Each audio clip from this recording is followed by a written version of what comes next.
The Marine Nationale's fleet just grew a little larger with the Henri IV sailing into the top of the French heavy cruiser fleet. While her roots are definitely from the Charles Martel, this is a very different beast indeed.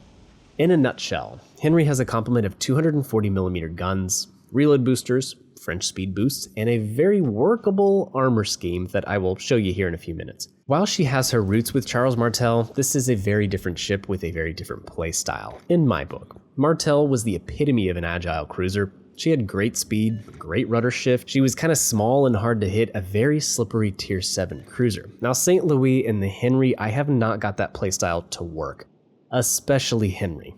Let's face it, look at this thing. She's got some meat on her bones. She's a big ship, and while fast in a straight line, Henri is not very agile. On paper, it doesn't look so bad. She's fast in a straight line like the Napoli and has a French speed boost consumable. She can downright book it, easily getting over 40 knots in the straights. Turning circle is larger than the DM and the Napoli, the other heavy cruisers I'll call them at legendary tier, but what the stats don't show is just how much speed Henri bleeds off during turns. Turning and burning just isn't going to work for this French cruiser, like it does with the Napoli. Beyond that, yeah, her armor is decent. It's not Napoli good, but it is decent. The Napoli is, of course, a floating anvil. Henri, though, to her credit, has some armor, and that helped me decide how to play her. 30mm on the midship, the deck, and the sides. It means you can angle against battleships with 406s, that being the Montanas and the Maines of the world. Again, not being very agile, the acceleration feels quite sluggish, so you have to be careful. Even prop juking battleship rounds can be hard. But throw it all together, and I built Henri with the turret traverse module, because the turret traverse is abysmal, prop mod to help regain some of that speed that bleeds off, rudder in slot 3 because without it, the rudder shift is just terrible, and then finally something to buff the reload in slot 4. My commander is Lemonier with range and a DPM focus. The stock range is 16 kilometers, so if that works for you, go for the extra fire chance. Fully packed is probably better for the consumables, but if you're curious, refill station does buff your reload over half a second. And finally, my inspirations were Mikawa and Mbeli, making this one entirely free to play. The match going on in the background. Boy, this was a test of all the cruiser skill that I have, which isn't much, mind you, but it's definitely a fight to the end. And you're just gonna have to see if I live through this one or not. It definitely gets pretty hairy. To start the match off, you might have seen that I set up in a stern position. That's usually what I always do in this ship, especially in this spawn. If you're in a cruiser like the Henri or a battleship, I would almost always do this. What I find is on shards, the people that spawn at B over there, the red team, generally they push this way towards C, or if they're smart, they go kind of to the middle of the map, and then they have great crossfires on this side. So if you're in a ship that doesn't have great concealment, that you can't get in and hug the island, it's probably always best to play defensively. And of course, my goal here was to try to protect our destroyer, but that didn't work out too well, did it? So we're in a really tough spot on this side. There's a Shimakaze in front of us, a Colbert, a Grosser Kurfürst. We've got our work cut out for us on this one. Now you may notice, looking over there at the HP pool, it's decent. It's not bad. It's right in the middle of the bigger and the smaller cruisers at legendary tier.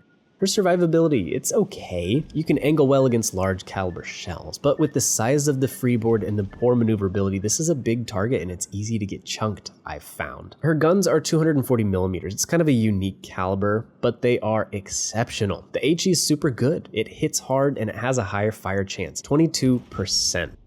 Fire per minute wise, she's better than the Napoli, the Yoshino, and the Alaska, so a decent fire spammer for large caliber shells.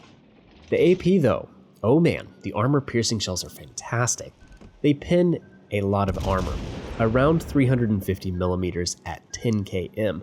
They're not quite as fast or as heavy hitting as the Napoli. I think Napoli has like 254mm, they're pretty big guns, but these Henri guns are close and they reload 4 seconds faster.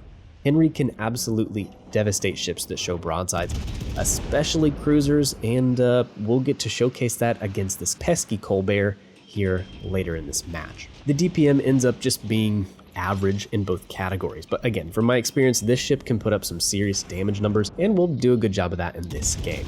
It's a ship where you'll want to switch shells often, using the AP as much as possible, I would say.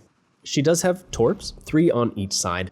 This isn't very much. It's not a very heavy torpedo armament, nothing at all compared to the Minotaur or other future legendary tier ships like the Hindenburg or the Zhao. So it's nothing to really rely on. A torp rush against a battleship, you're barely going to scratch their HP pool, getting torps off on one side. But they have a decent enough range of 9 kilometers to throw them down for zoning.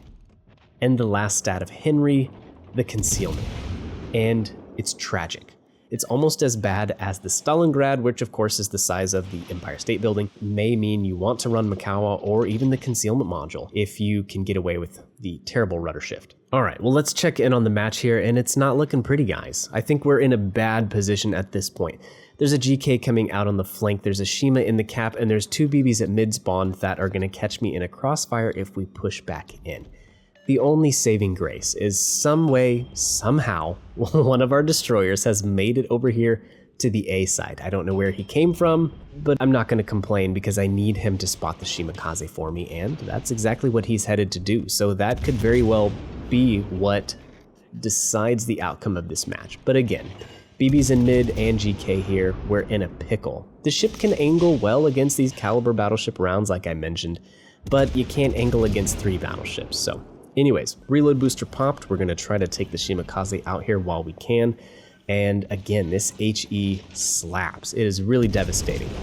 And then let's start heading towards the GK. And hopefully we can brawl him one-on-one and take him out.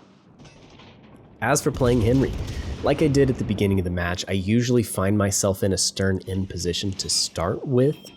The bow, it's 25 millimeters, so the most important thing either way, if you want to rush people and be aggressive like we're doing here against the GK, or sit stern out, just make sure you're angling your armor. Now right here, we're giving GK too much of a broadside, but that's so that we can dodge the Shimakaze torps. I would really like to close up this angle, so I'm desperately hoping for these torps to go by, don't hit me, and then we can angle well against the GK. Once you're angled, you're pretty safe. But if you go bow in, any battleship at legendary tier will overmatch you, and almost every battleship at tier 8 will overmatch you. So it's all about armor angling in this ship. Of course, the Yamato Musashi Republic, they're just going to punch through regardless of what you do, basically. But yeah, being bow out, it gives you the option to hightail it if you need to, and then sail back in, reset, get in a kiting position, and repeat. And that's kind of how I've played the Henri, especially at the beginning of matches to try to stay alive. This is a ship where you want to play defensively for sure.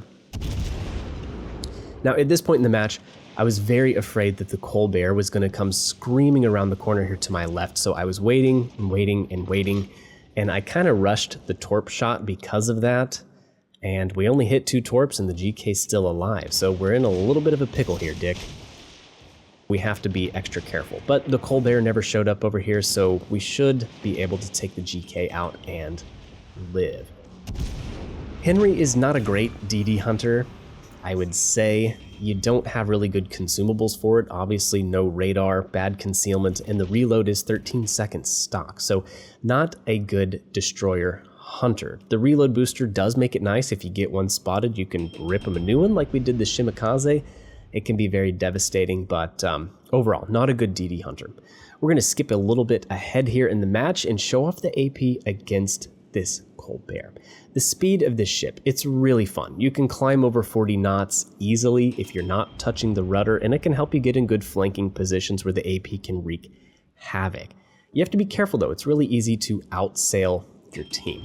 Compared to the other legendary tier heavies, I would say the Des Moines is still better, mostly because of how brain dead that ship is to play. You just sit bow in, LT, RT, LT, RT. It's a very brain dead ship to play. If you're a skilled cruiser commander, the Napoli and the Henri are quite a lot of fun. Although I'm going to give the edge to Napoli. With her concealment, her insane armor and maneuverability, as well as that fuel smoke, it's the better cruiser. But Henri has a higher ability to deal damage. Anyways, it's a fun cruiser. I'm enjoying it right now. I think Legendary Tier needed this. And that's my 2 cents. If you liked it, let me know by hitting the like button. Also, will you be bringing Henri into your bureau? Let me know in the comment section down below, and I'll see you in the next one. See ya.